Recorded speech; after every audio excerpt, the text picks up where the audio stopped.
আমাদের ডায়েটরির কথা খেয়াল করি, আমরা যা খাই দেখেন এটাও করাপ্ট করে ফেলছে, আমাদের খাদ্যাভ্যাস পরিবর্তন করে দিচ্ছে। আমরা এখন কি খাই দেখেন, প্রসেসড ফুড খাই, টিনজাত দ্রব্য যেটা আছে খাদ্য এটা আমরা খাই, জাঙ্ক ফুড খাই, ফাস্ট ফুড খাই, জেনেটিক্যালি মডিফাইড আমরা ফুডগুলো খাই।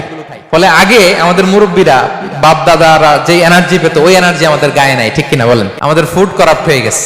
এখন ডাক্তারের কাছে গেলে বলে লাল মাংস যে খায় আমার সিরিয়াল দিবেন না, গরুর গোশত খেলে আমি দেখি না, এরকম বলে।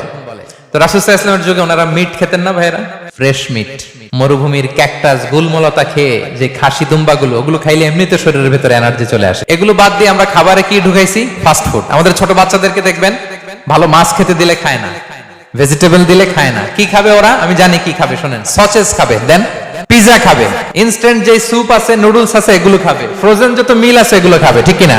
তাহলে আমাদের ডায়েটরি সিস্টেমকে চেঞ্জ করে দেওয়া হয়েছে।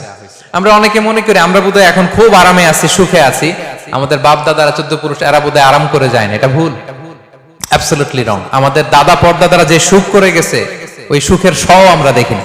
নিজেদের হাতে রোপণ করা শাকসবজি তারা খেত, পালা গাভীর দুধ খেত, নিজেদের পুকুরের মাছ খেত, না আছে ফরমালিন, না আছে মেডিসিন, না আছে কেমিক্যাল, খালি এনার্জি আর এনার্জি।